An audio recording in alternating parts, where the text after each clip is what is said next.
The Washington Football Maniacs.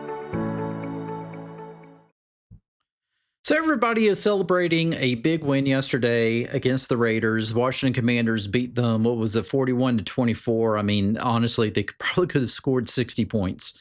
And it's gotten a lot of course, traction and talk about Marcus Mariota and how good of a job that he did against the Raiders yesterday.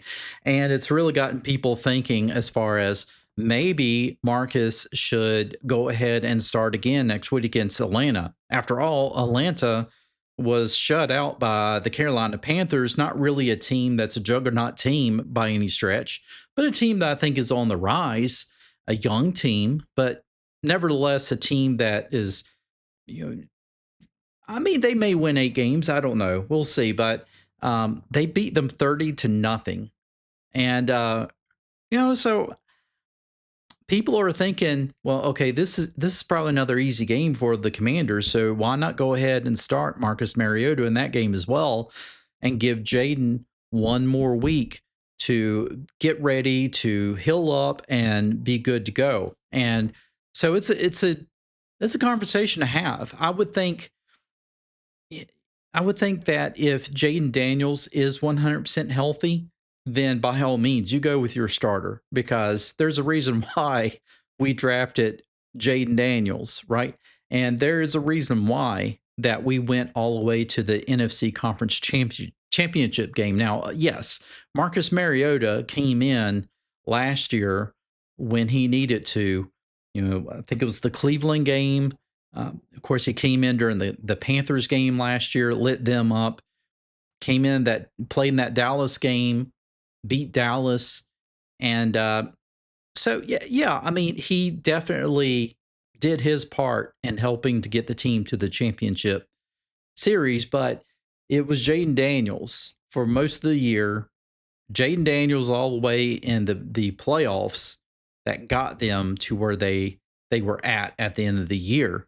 And so people are getting spooked because of a semi-slow start of the season for Jayden. Kind of gets hurt in that second game, kind of off in that first game, even though that they won. And the second game, they were, they didn't play well. He didn't play particularly well. I felt like he was, a lot of that was his injury.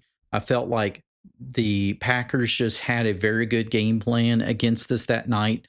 And it's, it's the whole any given Sunday sort of thing, even though that was Thursday night game. But still, it was one of those things where you're like, wow, maybe Jayden is having a sophomore slump.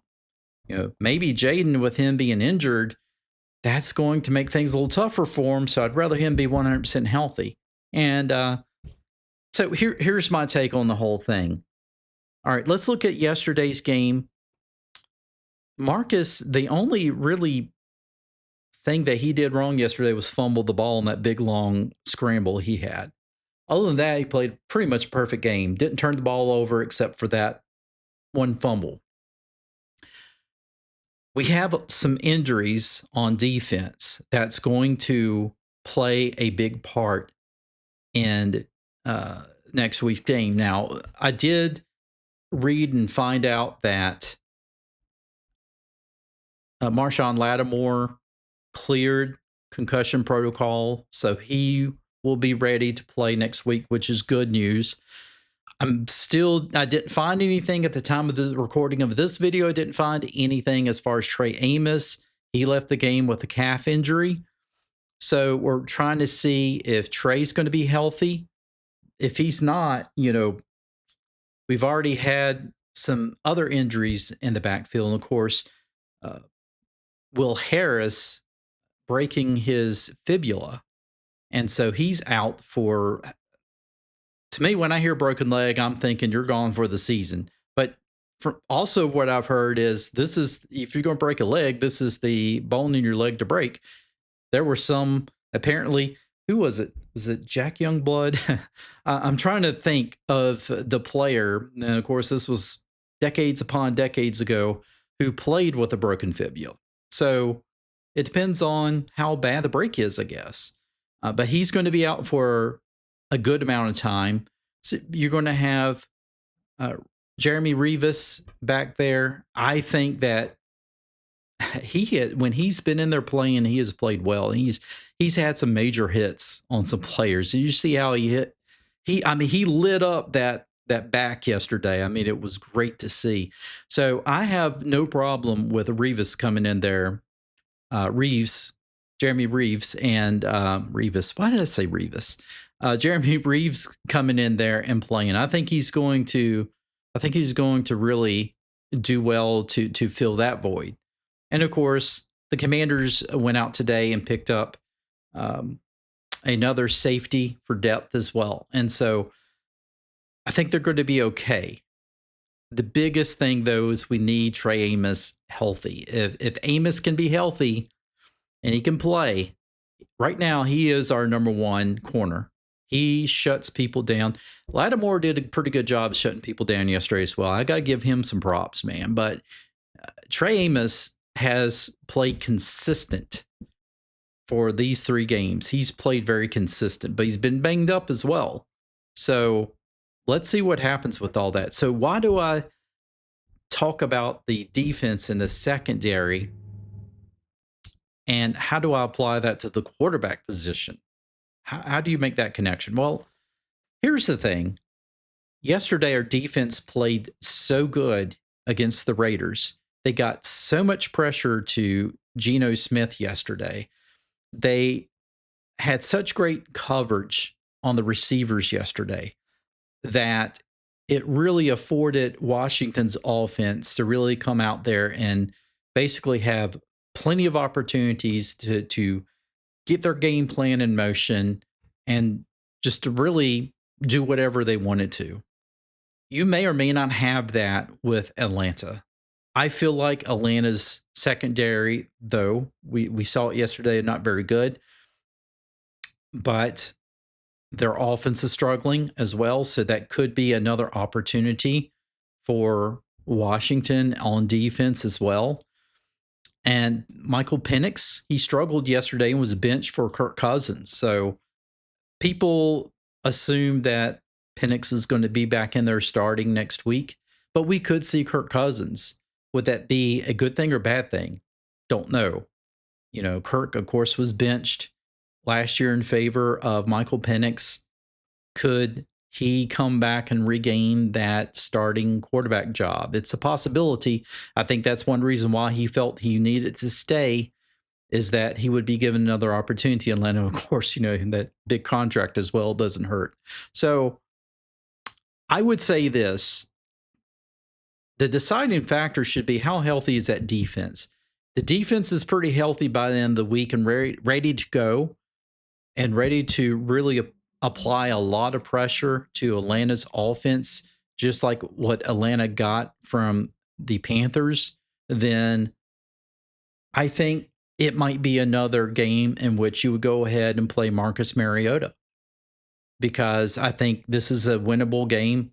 Definitely it's a winnable game, but I think it's a winnable game with Marcus Mariota. And quite frankly, I know this is, some people are going to take this probably differently, the wrong way, but you don't really lose a lot of talent when Marcus Mariota comes in, because he knows how to run that offense. He runs it just like what Jayden Daniels would. And there's really no difference. This is the offense they ran when he was at Oregon. And so he knows this like the back of his hand. So I would probably say that if Jayden Daniels is not 100% at all, then you don't rush him back. Let him sit for another week. However, it's any given Sunday. A team could look terrible one week and then come back and look much better the next week. Look at the Packers. They looked unstoppable against us last week.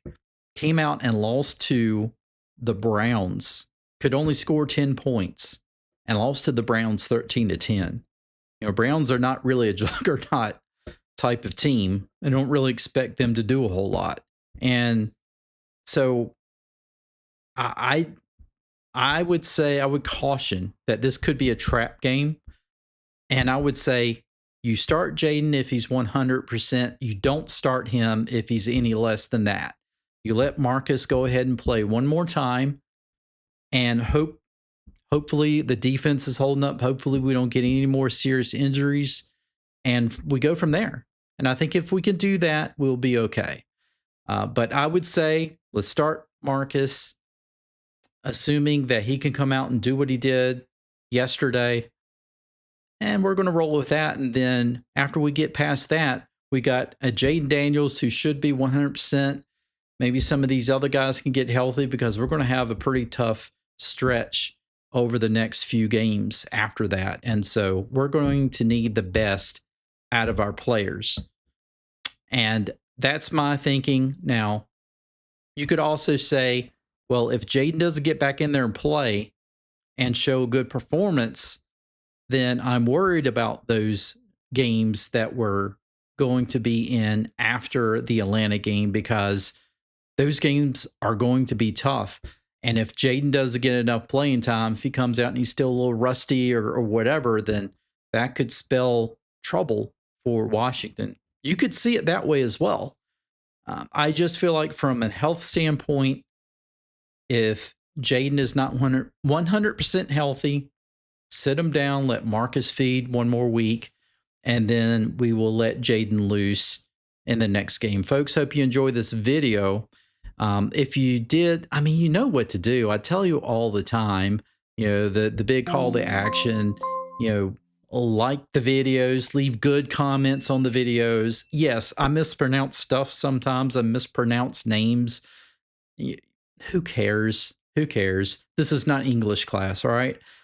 So don't leave me comments like that. It's just dumb. I'm going to start removing those comments because they really have nothing to do with content. But leave me some good comments. Let me know what you think in terms of, should we go with Jayden Daniels no matter what next week. And with that said, I will see you guys in the next one. Hope you have a great start of your week. We'll see you later.